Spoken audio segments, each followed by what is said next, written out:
How you going, Dan? Morning, John. How are you, mate? I'm fantastic, man. Something floating in my coffee. We'll just get rid of that. It's all right, as long as it doesn't poison me. Nothing can poison me like the performance of the Dragons. Make me feel sick to my stomach.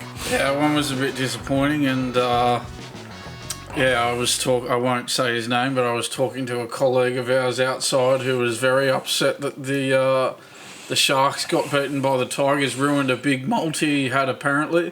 Also ruined my tipping round as well. Yeah, you got 7 from 8. Don't worry, I only got 4 or something. Everyone that we went against each other, you won.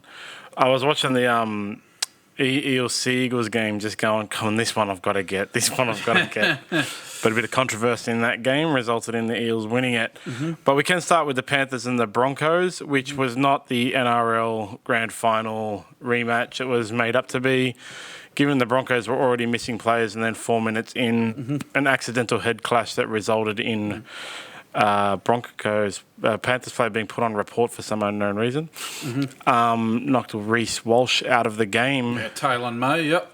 But do we know if charges came because of that? So he was put on report, but he's escaped suspension. So, was penalised, put on report. But no suspension for Taylor May on that one. I think even the penalty was a bit harsh, to be honest. I know Freddie and Gal had a big tiff after the match about it. I leaned in the side of Paul Gallen's opinion. Like, accidental head clashes happen all the time. I know there was last year or the year before, there was actually a suspension that came out of an accidental head clash. And I said at the time, what would have happened if it had been his own teammate? You know, often in tackles you see, like not often, but occasionally in tackles you see 2 teammates head clash. So whose duty of care is it there? Who gets... And what would have happened if May had been the one who was knocked out? I get what you're saying. My only thing is I just don't understand the... I don't understand the idea that... I think people defending May... I get the defence of May, but I think they just need to be more specific because it wasn't an accident defence. I mean, very rarely are there, you know... If there's a head-high tackle, a flush head-high tackle, I'm sure that's accidental. I'm sure most of the time the player never intends to clock a player head-high. But I know what you're saying in this instance, how, you know, it's a head clash, right? It's not like a swinging arm or something like that. It's just an inadvertent head clash, and they do happen all the time. And what they're trying to say is May should have taken care and lowered his head to below the, lower than Reece Walsh's shoulders. Or some such nonsense is the thing they're trying to justify the charge around. But like I said, like, that stuff happens teammate to teammate. And I think the main thing is, actually, if Reece Walsh had have come out the better of it, then Taylor May had have been the one with the fractured cheekbone. Does Reece Walsh get charged? Or does Taylor May get charged? Or do either of them get charged? It just so happens that, there was an injury to it, so they decided, we better put that on report. And it was gross. Like, Reece Walsh's face was pouring out blood at the time.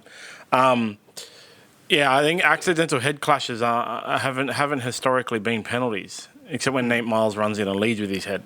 Yeah, I just think that should be... Because, I mean, Ivan Cleary after the game said, it was an accident. And again, I come back to the... You know, just about everything on the field's an accident. I mean, I don't think the line of defence for May is that it was an accident. The line of defence is that it was a head clash. Yeah, that's what I think. That's the line of defence here. Yeah. But if you're asking me what I thought, I mean, you know, I don't get the bet each way they had where they thought it was a penalty, but he's not sent to the sin bin or suspended. I mean, it should have just been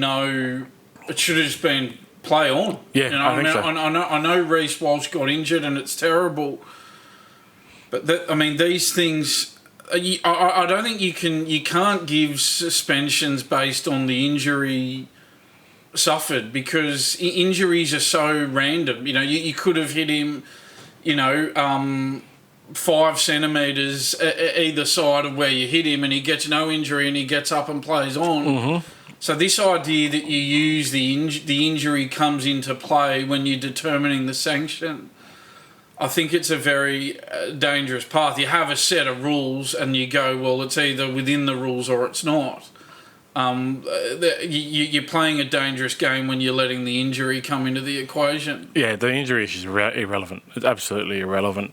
I just think that, it's a head clash, that's fine, but it was an accident. I don't get that. Just about everything, very rarely would a player intend to hurt a player and inflict foul play on another player.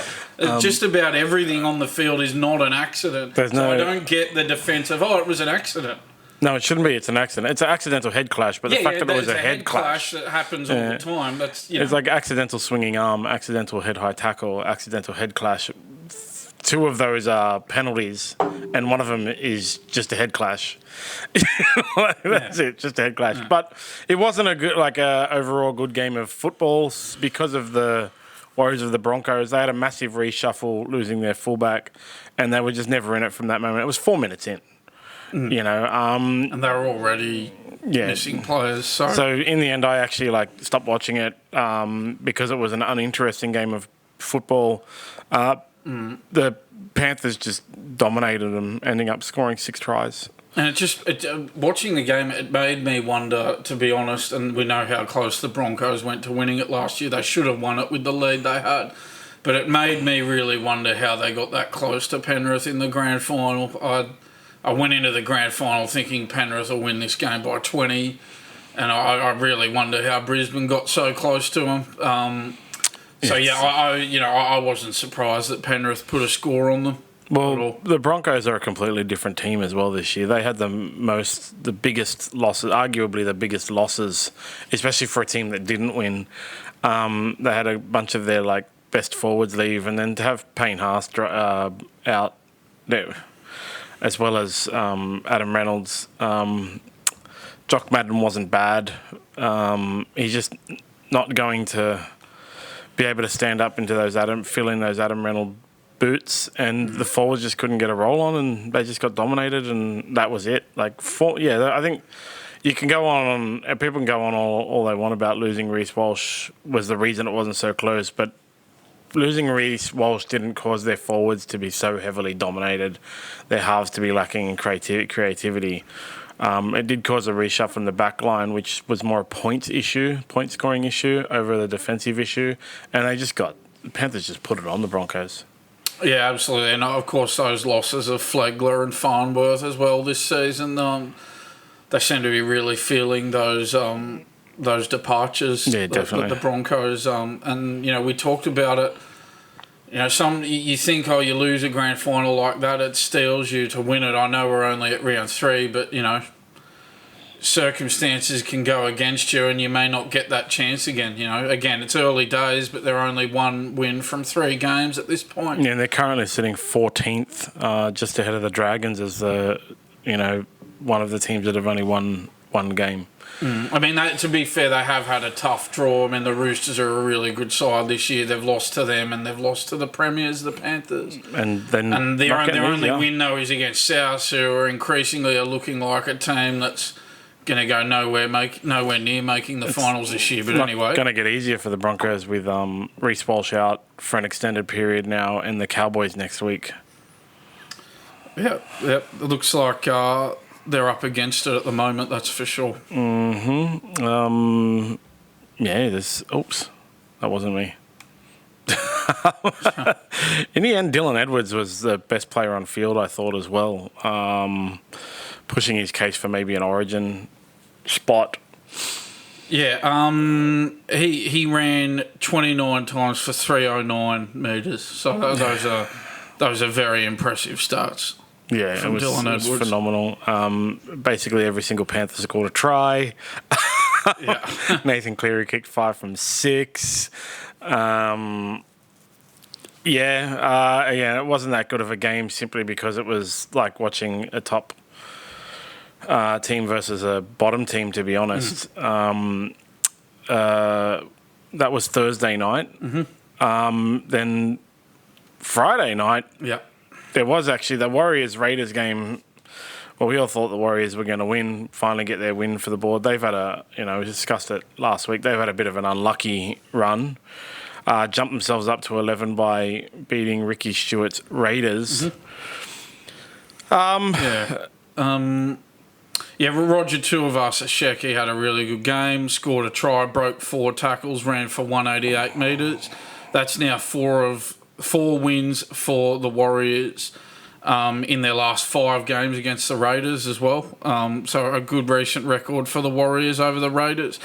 Hudson Young had a good game for the Raiders in his 100th NRL game, made a team-high 38 tackles. That was an impressive effort in defence. So we really got bogged down with these captain's challenges late in the game as well. 3 captain's challenges in 3 minutes in the last 10 minutes of the game for the Raiders. The third one was unsuccessful. These captain's challenges just do my head in, John. Seriously. I don't know what the solution is to that one, because the captain's challenge was brought in because the referees get it wrong so often. And, I think that's another one to note down, to ask Mitchell Pearce when he's on what he thinks of them, because, there was a couple of games over the weekend where it was late in the game and it was clear the team used it just to get a rest. Yeah, I mean, my thoughts on it are that, there needs to be an acceptance across the board that you're never going to have the perfect game.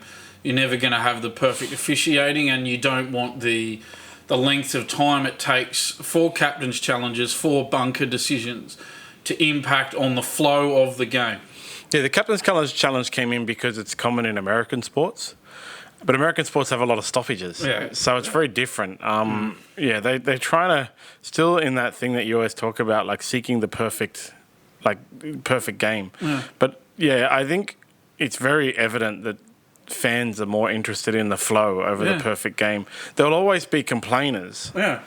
The complaints will be made with the technology. Yeah. You're never going to get rid of the complaints. The Warriors did do it the hard way as well, which I thought was interesting, because they only had 48% of the possession. They had more errors. So they were giving the Raiders every chance. That was 13-9 errors. They were giving the Raiders every chance to come into the game. And to me, this is what my expectation was from the Raiders from the beginning, actually, to be honest. I thought this is what the Raiders were going to do. From the beginning. They've had a lucky first 2 rounds, but now we're seeing, I think that game was more evident as to what they're going to be like for the rest of the year. Yeah, I think obviously we're still really early, aren't we? Only 3 rounds in. I think by about round 10, you get a good enough cross-section. You've played enough teams by then to sort of have a really good idea of where a lot of teams sit. It is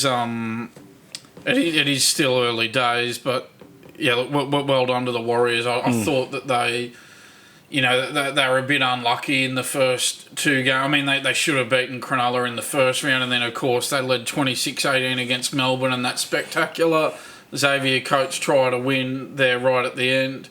I had the feeling watching those 2 games that, things have just gone against them, and I do still think they'll be up there, and I'm standing by that. I kind of expect them to go on a run now. They've got that win under the belt. They've got the Knights next week. They might get a few wins under their belt, jump into the top 8, and then push back to where they're meant to be. It was just an unlucky thing. Like they kind of clocked off in the first game after leading 12-0, and then 3 minutes to go, Melbourne doesn't Melbourne. The other game on Friday was a shocker. Roosters absolutely pumped the Rabbitohs 48-6. Mm-hmm. I watched this game. What I noticed was every single try the Roosters scored was down the right side. The left side of the field barely touched the ball. At some point, the players from the left side of the field were running over to the right side just to get their hands on the ball. Like, everyone has to touch the ball at least once. It was utter domination. Joey Manu only touched the ball 9 times. Ran for 108 metres in the back of 9 runs. Absolutely ridiculous. There was one try in the game. I think it was one of Tedesco's tries, because Tedesco scored 2. That Sanders Smith the fill-in halfback, kicked the ball off the ground randomly like a soccer kick. And the Rabbitohs basically ignored it, allowing the Roosters to score. Yeah. I know we talk about him a lot, but there was some criticism of Latrell like being out of position on a couple of those Roosters tries. Constantly. This is the thing. It might sound like sometimes people might think, oh, we're picking on him or whatever, but we're just pointing out the facts. We're just pointing out what's happened. He was out of position a couple of times. Cooper Cronk, I thought, made a really good point in commentary as well. He said that, Latrell had 15 runs for 131 metres, but Cronk pointed out that, his runs, he sort of ran without purpose. He ran as if he was just going through the motions. There wasn't intent with his runs. And you compare Latrell 15 runs for 131 metres. Dylan Edwards for Penrith had 29 runs for 309 metres. So you're making that comparison. That's how far ahead Dylan Edwards is of Latrell at the moment in terms of performance. Tedesco ran 23 for 170 in the same game. If you're looking for a state of origin fullback, you're looking past Latrell. That's the thing. I think we've got to give James Tedesco credit. We were questioning him a lot over the off-season, and I think that was fair enough at the time. I mean, he had a below-par season last year, but he's really come good this year. We've got to give credit where it's due. Absolutely. And if this run of form continues, you'd have to think he's the front runner to keep his spot there as the New South Wales fullback.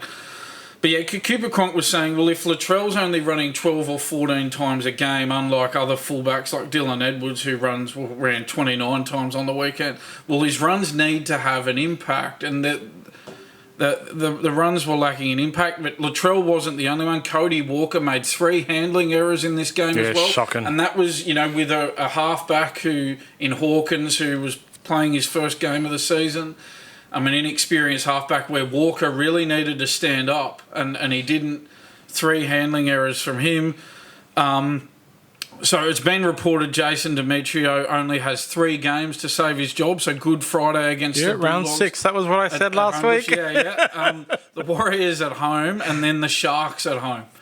So if the Rabbitohs lose to the Bulldogs, it'll be their worst start to a season since 2008.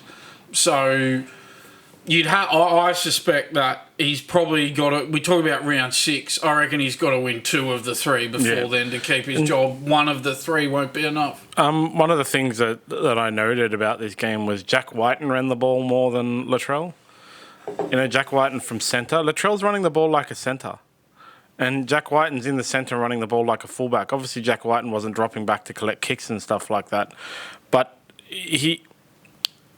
there wouldn't be very much harm in moving Jack Whiten to fullback and Latrell Mitchell to centre because they'd be touching the ball the same amount. And then you have Jack Whiten, it's less predictable if he's only going to be on one side of the field collecting the ball and running that much.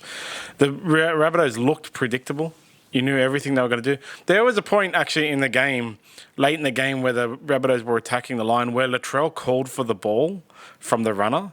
And they didn't pass it to him. They passed it to someone else instead. And I just know that's going to come up in video sessions. Well, it did last year with Latrell and Cameron Murray. Yeah. But is that a lack of faith from the other players in Latrell's doing something? Or is that just maybe they didn't hear or something? But if you remember Cameron Murray in that video session last year when Latrell said, when I call for it, give it to me. And Cameron Murray said, well, you're never there. And there was, last week I highlighted there was a lot of moments when I was watching the Rabbitohs game where Latrell just wasn't there. And you just think this is where he needs to be. And it was the same again. He's not following the ball. Good fullbacks in attack follow the ball because that's their benefit. They're not locked to one side. They can go either side. But so many times during that game, Latrell Mitchell was across the other side of the field from the ball. So he's got to follow the ball because then he can do the support play and bust the tackles and stuff like that. And we said, what's it going to be this week? Well, he got sin bin, so that's this week's. Absolutely fairly. That was absolutely completely ridiculous. Late in the game, no need for it. Or was it at the 70th minute or something? Oh, I think it might have been the 65th minute. I think. Absolutely ridiculous. Late in the game, holding James Tedesco off and then complained to the ref about it. He then stood up, and of course, like, they complained, but that was like blatantly obvious. And then he was in danger because, you know, they clarified, well, they changed the rule a couple of years ago with all this sauntering off the field that the sin bin players do. It's an extra penalty or whatever if you saunter off the field. Latrell sauntered off the field, and he came very close, I thought, to giving away another penalty for like not taking his time to get off the field. They've got to jog off the field, and I believe it's even to the closest sideline they're meant to go, and he went to the other one.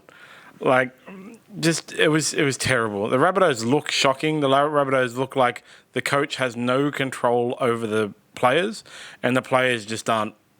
They don't care. And this is the problem, and we've been through it. Is you look at Dimitriou's record and you go, first season 2022, they made the prelim final, great effort. Last year, after 11 rounds, they're leading the competition.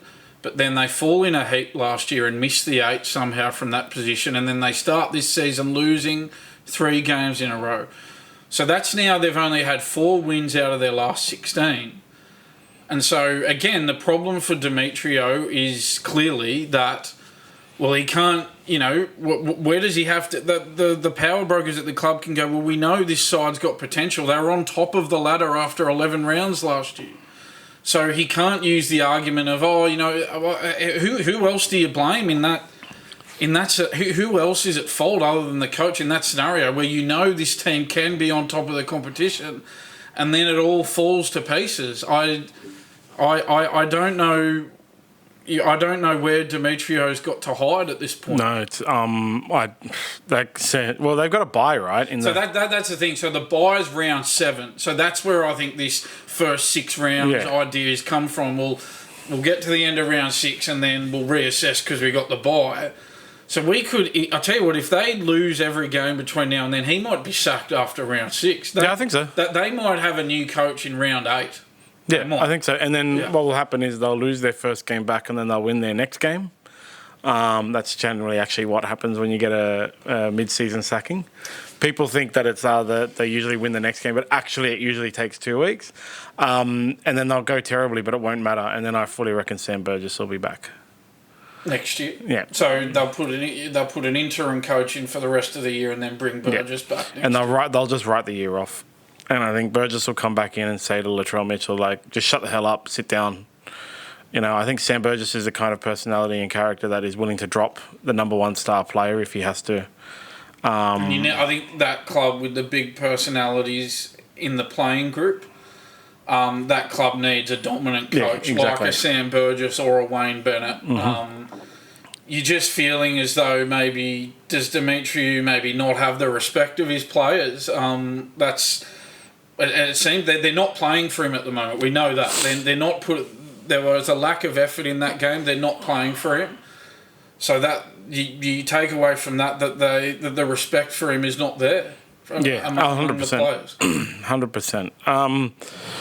We'll see what happens in 3 weeks. I can't see the Rabbitohs. Who have they got next week again? They got the Bulldogs. Good Friday. Yeah, that's right. Yeah. We'll see what happens there. That's a. Like, we move on to the Bulldogs. The Bulldogs smashed the Titans, so it's like Titans and Rabbitohs are looking like the wooden spoon teams for the year. The Titans are really looking that way. Yeah, I think Des Hasler didn't have enough time to do anything. That's the surprise package of the Des Hasler magic this year. He didn't have enough time to do anything. I'll tell you what, to be fair to him, he's inherited a pretty ordinary roster. I mean, I looked through the team that ran out against the Bulldogs. So apart from Kieran Foran and Tino, Big Tino, they're really lacking in quality on that roster. And now Tino's gone for the season. For the year, with an ACL gone. Won't be back. So now it's really only Kieran Foran carrying the team. They've got these and players. He's an aging half. Well, they've got these players that they've bought from other places that are good teams, right? So they've got like Sam Verrills, who used to play for the Roosters, right? Isaac Liu, who used to play for the Roosters. They bought these players from good teams, but they bought their fringe first graders that those teams were willing to let go. And that's like. Now they're left with these fringe first graders playing first grade. No criticism. Like, all of these guys are obviously better at rugby league than me, but as a team, you can have a bunch of fringe first graders, but you've got to have. Yeah. You're still entitled to say that by NRL standards, it's not a high quality roster. Yeah, absolutely, and that's you can have out of your 17 players in your starting lineup or 18 or whatever the hell it is now with the replacement player.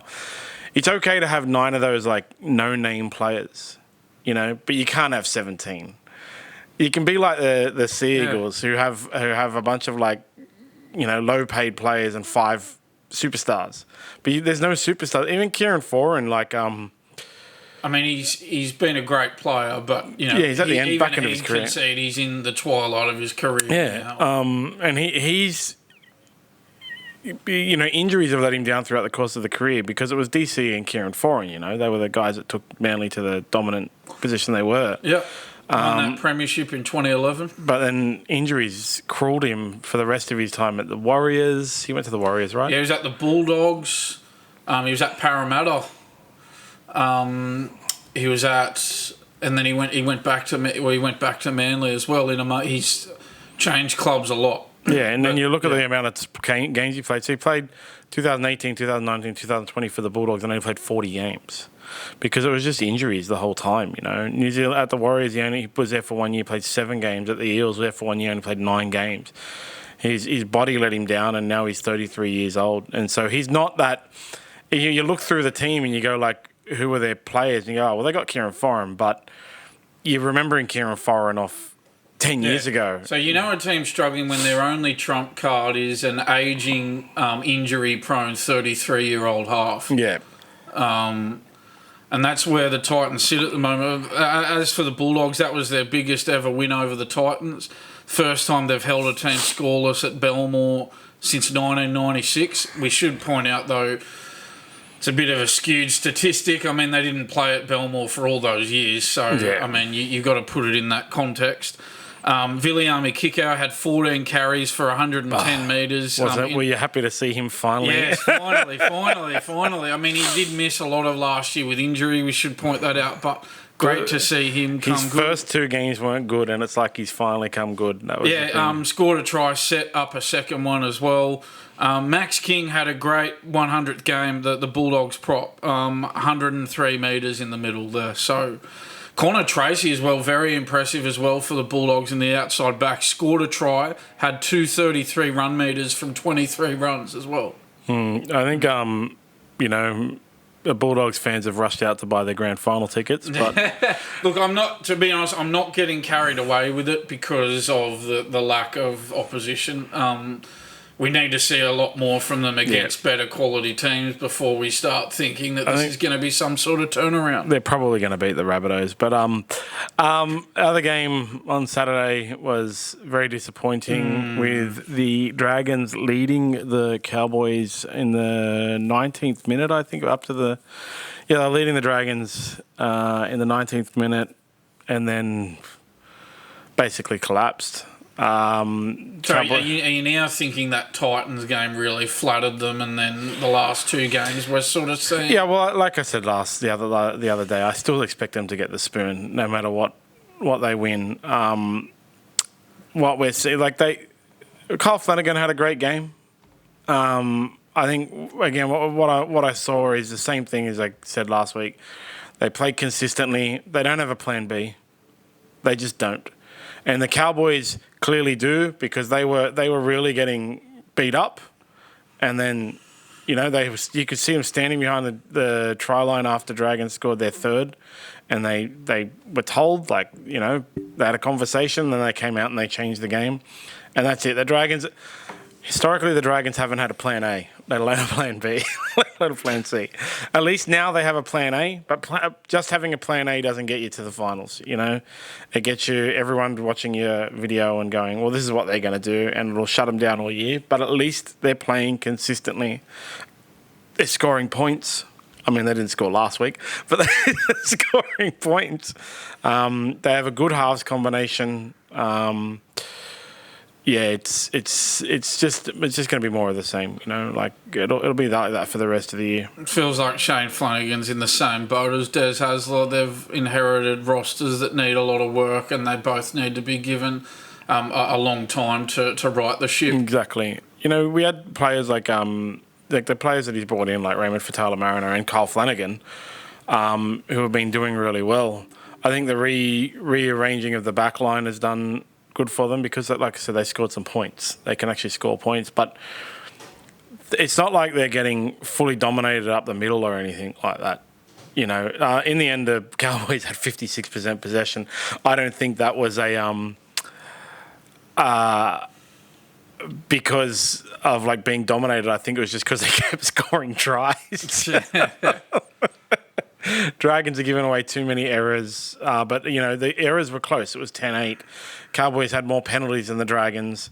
You know, there wasn't the effective tackle rating was around the same. It's just the Dragons just aren't, like I said, they don't have a plan B. But I'm happy that they have a plan A. That's all. And so I can see the future in this. I can fully see it looking at them now. That's why I don't care that they lose, because I can see now they're playing like a team. And again, they still look happy. They're not happy to be losing, but they still look like they want to be there. Except for even Zach Lomax, who doesn't want to be there, wants to be there while he's playing. So that's good. So it seems like you are noticing some improvement, and that's what we want to see. But they did have an 18-4 lead after 20 minutes in that game. And I mean, that's now 84 points they've conceded in the last 2 weeks. That defence just leaking a bit at the moment for the Dragons. Yeah, but at least they're not the Rabbitohs. True, they have won a game, unlike Souths. And the other Saturday game was the shock of the round. Who had the Tigers beating the Sharks in their tips? Nobody. Like, nobody. Unbelievable. The Sharks never looked in it at all. I walked away in disgust at one point because not even disgust, like disbelief, like at what was happening. Api Coruscant, whoever it was that criticised us in our preview, mentioned that we didn't really talk about Api Coruscant enough. Api Coruscant is the Kalen Ponga of the Tigers right now. He's set up 2 tries. Set up 2 line breaks. Very good game. Also flawless with the boot. Kicked 5 from 5 conversions and a penalty goal. And he had, I believe he'd been battling a gastro bug in the lead up to the game. So great performance from Api Coruscant.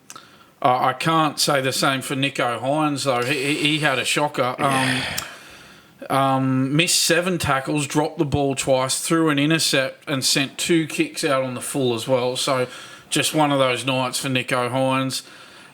The Sharks only completed 68% of sets as well. I mean, that really tells a story in itself, that statistic. And I found the Nicho Hynes was getting pressured so much by the Tigers. Yeah. Like they were rushing him, just especially Api Coruscant, running out of the defensive line and rushing him. And those 2 kicks out on the full were both based on pressure from the Tigers. And, again, it's one of those ones you can't get carried away with because... Please. Well, it's only one game. They are 9th, though. We need to see more. But, hey, a win's a win, right? And some people have joked that... Remember how Nicho Hynes in one of the early rounds got all the Dally M points when he shouldn't have? Some people joked on social media, he'll scoop the Dally M points again. Well, because...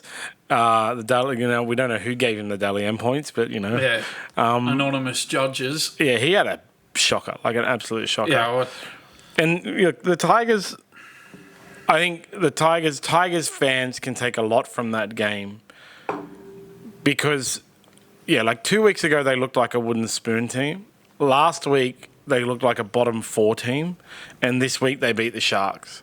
It's not like they're going to progress to get the minor premiership or something like that. But you can see something there now. I think Benji Marshall's doing an okay job after 3 rounds. And, as long as they avoid the wooden spoon this year, he's had more success than the previous coach.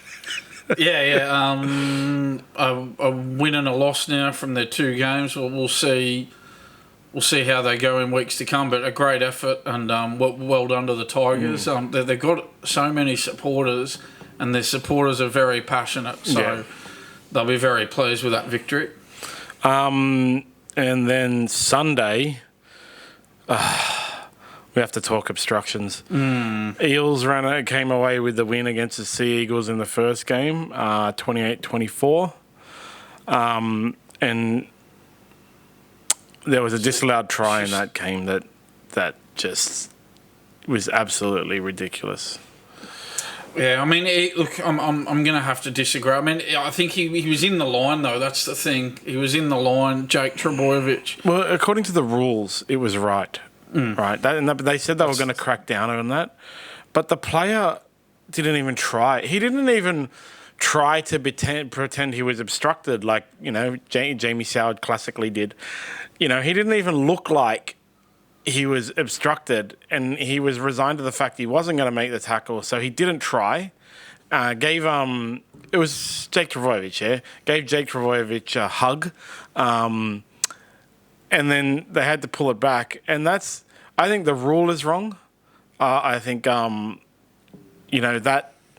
that's not what decided the game, because that was, there was still 10 minutes to go, and they had every chance to win. Sea Eagles had every chance to win. They scored the last try.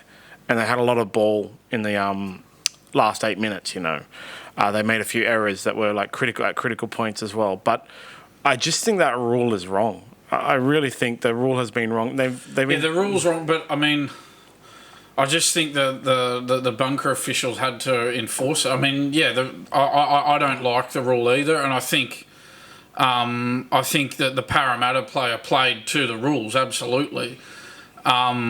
But, I mean, you get Phil Gould saying, there's no way he ever makes a tackle. All right, but Phil Gould seems to always ignore the rule book and just goes on how he feels about it personally and disregards the rule book. Yeah, absolutely. And he did that again, which didn't surprise me. But yeah, what do you do? I mean, it's a terrible rule. I'm with you on that. But what do you do if you're the officials? I mean... How do you just overlook that and not enforce the rule? The bunker interceding, because the referee awarded the try, right? And then it was, in those kind of situations, if I was the Sea Eagles, I would have just kicked the conversion as quickly as possible, because once the conversion is kicked, they can't go back or something, right? And that's the real problem with it from my end, the rule. Like, the fact that the bunker can intervene so far afterwards and find this thing where it's the rule tries to be black and white, but that rule should be grey. Yeah, but this comes back to my anti-technology argument. The technology's overcomplicating this scenario. Again, if you didn't have the technology, you wouldn't have this issue. So by not having the technology, you'd avoid certain issues, and the flow of the game wouldn't be interrupted. And I think when I look at that one, the reason we're discussing this one so much is because I firmly believe, it's my opinion, I can't know for sure, but I firmly believe if the bunker hadn't have gone back, no one would have noticed and no one would have cared. After the game, Eels fans wouldn't have been blowing up saying, oh my God, they didn't catch that obstruction, because it was so innocuous and so ridiculous and the player wasn't even trying. I really, really believe that nobody would have cared or noticed. But the fact that we had to bring in the technology and go, oh, look at this, he touched him. Jake Trbojevic isn't trying to impede. He is impeding. The Parramatta player isn't even trying to chase. And then he's walking off and then goes, oh, they've got a line break. Now I should chase. And the fact is, once the line break came, and the Parramatta player took off, he was no longer obstructed. It's when the ball was passed that he was obstructed. I use air quotes, obstructed, based on the rules. But in reality, he wasn't obstructed because he wasn't trying. Yeah, so isn't it better to have no technology and no complications and a free-flowing game than have technology with complications and a stop-start game? Yeah, 100%. That's... But yeah, the Eels won that game. meaning they're making Cowboys the last team to be undefeated. So Sea Eagles and Eels are now 2-0 each. Roosters, Raiders, Panthers, Sea Eagles, and Eels are all on 2-0. Final game of the round: Knights versus Storm. Bookies got it right. Dan got it right. It all came down to a Kalen Ponga penalty goal in the 37th minute.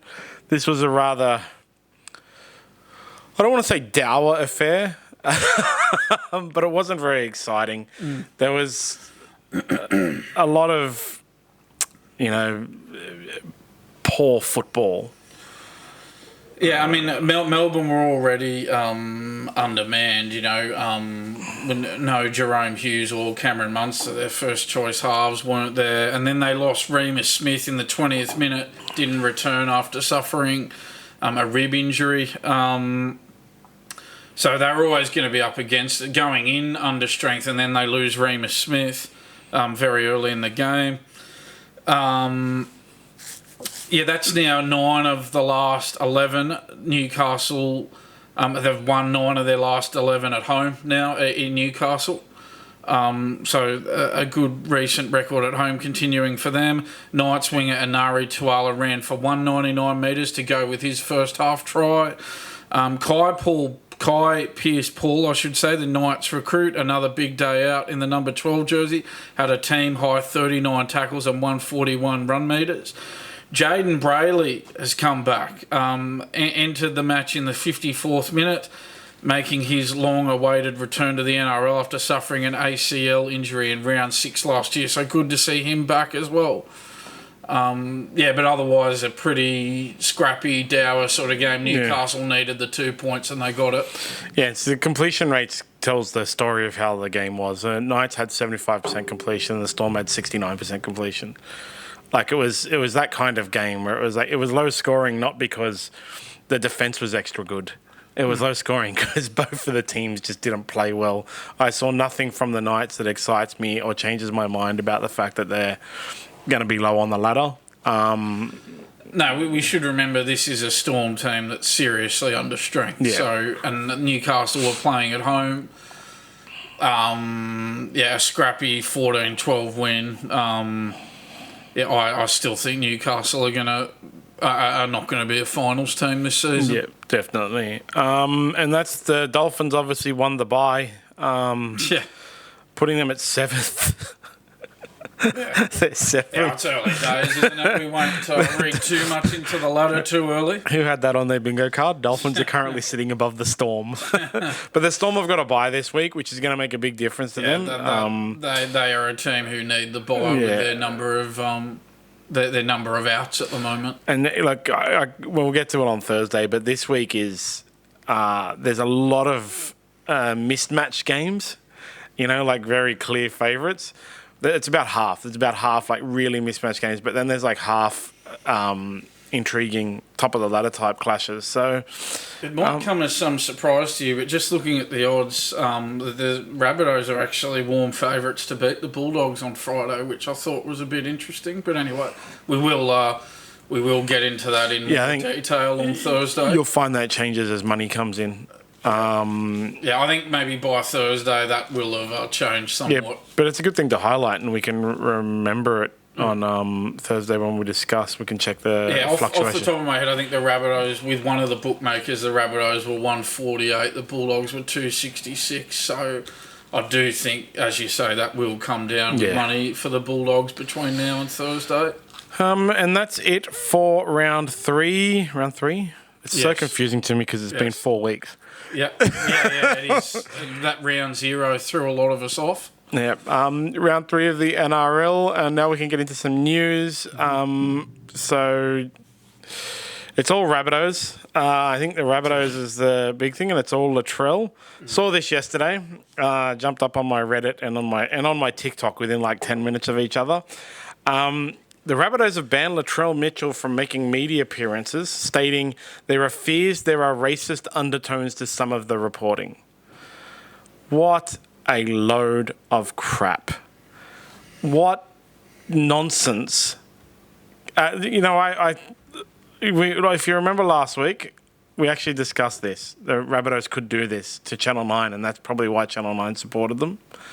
And now they've gone ahead and done it. So Latrell Mitchell won't be making any media appearances for the rest of the year, apparently. Yeah, I mean, it's not racist to say that a player shouldn't make comment on how long another player's suspension should be before that player has been, or before that player has been found to be guilty of the offence, and before the punishment for that player has been handed down. That's just process. No player is supposed to do that.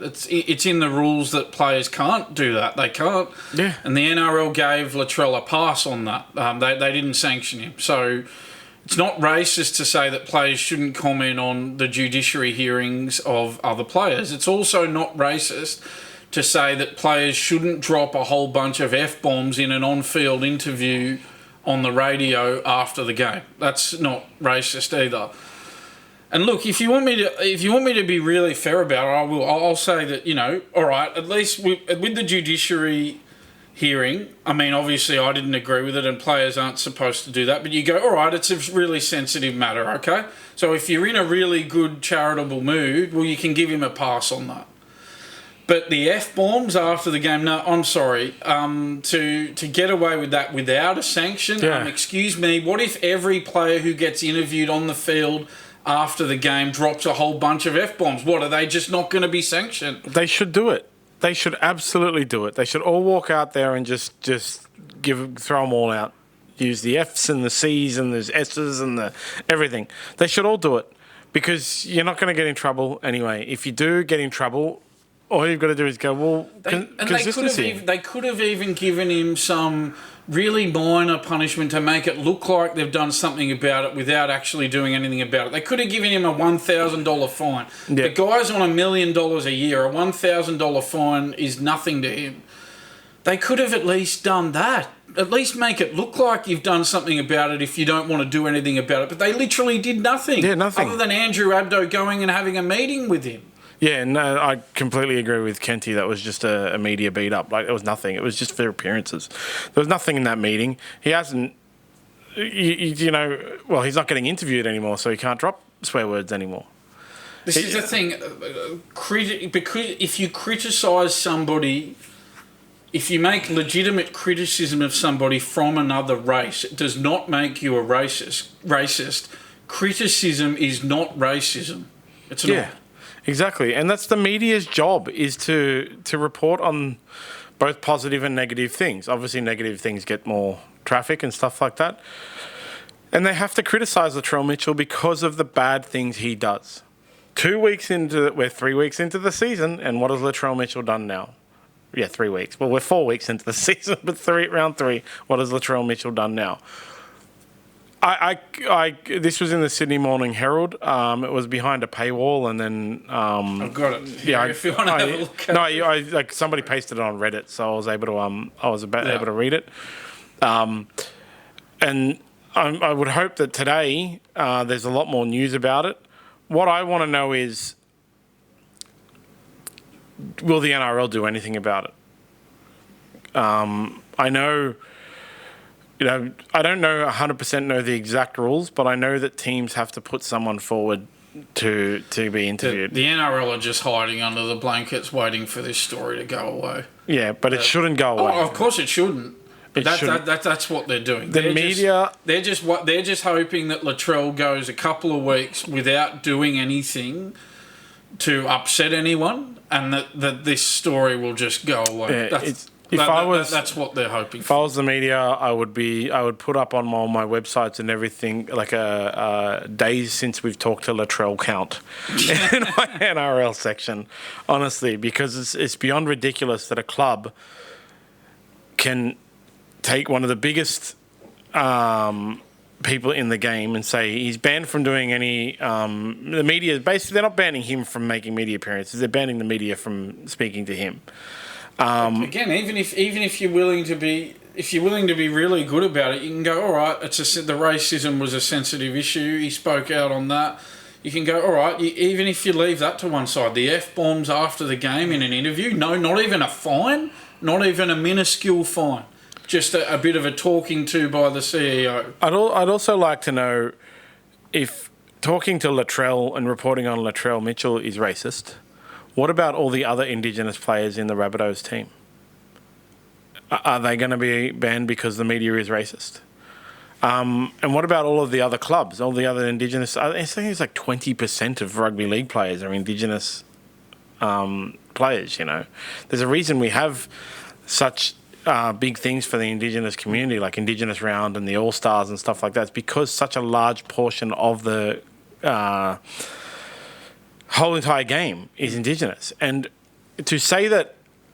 Again, like you said, criticism isn't racism, and you can't say that the criticism of one person is racism. It's like that's like the opposite, actually. That's targeted criticism. They could have said there are fears that are like negative sentiments towards Latrell Mitchell specifically, like the media is picking on him or something like that.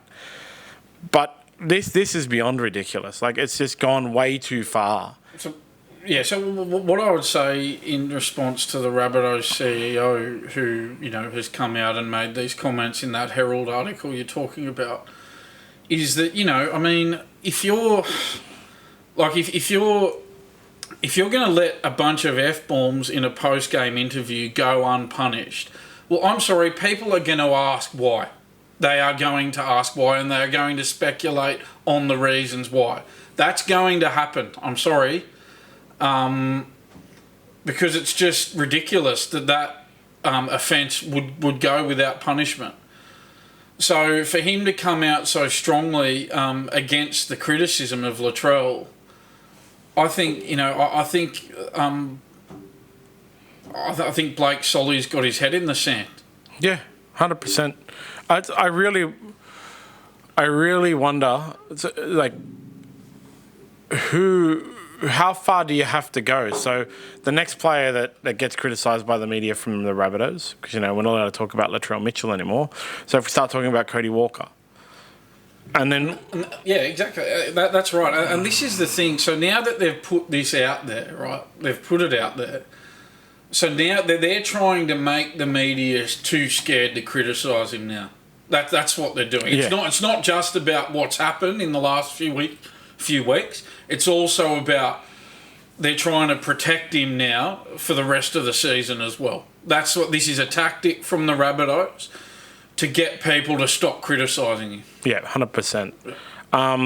Yeah, and I'm really curious to see what continues on with this now.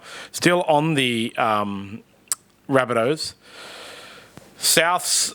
It's been reported Souths are fuming over a podcast hosted by Cameron Munster, Jahrome Hughes, and Ryan Papenhuyzen. So these guys started a podcast called The Clubhouse. They're up to episode 3 now. And in episode 3, the 3 players were heard to swear 6 times in 2 minutes on their podcast while imitating Craig Bellamy.